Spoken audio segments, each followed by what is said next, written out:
Leo the lion and मिलो the monkey, forever friends.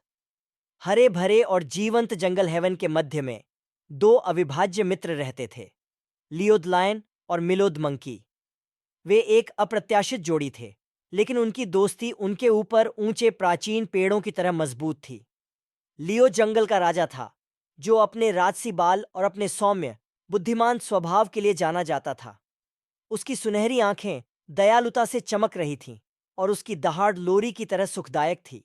दूसरी ओर मिलो एक शरारती और ऊर्जावान बंदर था, जिसमें रोमांच का शौक था। उनमें पेड़ों पर झूलने और अपनी चंचल हरकतों से सभी को हंसाने की प्रतिभा थी।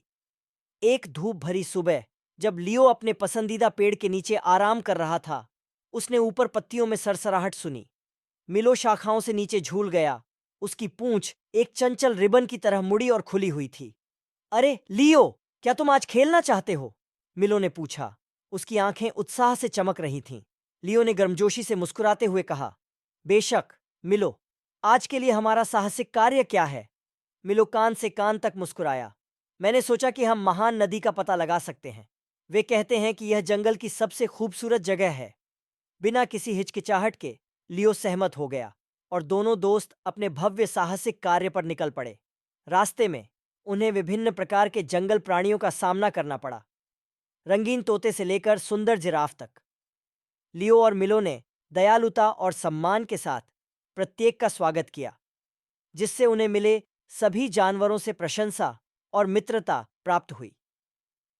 अंत में वे ग्रेट नदी तक पहुंचे, जो जंगल के बीचों बीच पानी का एक चमचमाता रिबन घूम रहा था।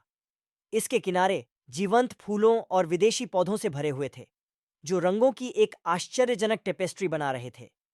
जैसे ही वे मनमोहक दृश्यों को देख रहे थे, लियो ने मिलो की ओर रुख किया और कहा, मिलो, यह वास्तव में एक शानदार जगह है, लेकिन मैं यह सोचने के अलावा कुछ नहीं कर सकता कि हमारी दोस्ती ने हर उस जगह को सुंदर बना दिया है जहां हम जाते हैं।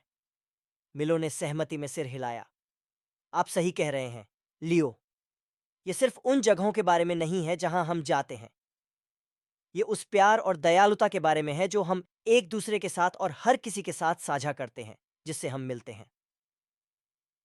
उस दिन के बाद से लियो और मिलो एक साथ जंगल का भ्रमण करते रहे। वे जहां भी गए दयालुता और मित्रता फैलाते रहे।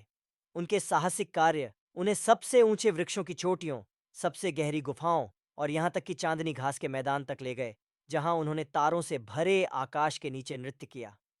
जैसे जैसे साल बीतते गए, उनकी दोस्ती हमेशा की तरह मजबूत बनी रही। ये इस बात का एक ज्वलंत उदाहरण है कि कैसे अलग अलग दुनिया के दो प्राणी एक दूसरे की कंपनी में खुशी और खुशी पा सकते हैं। जंगल के जा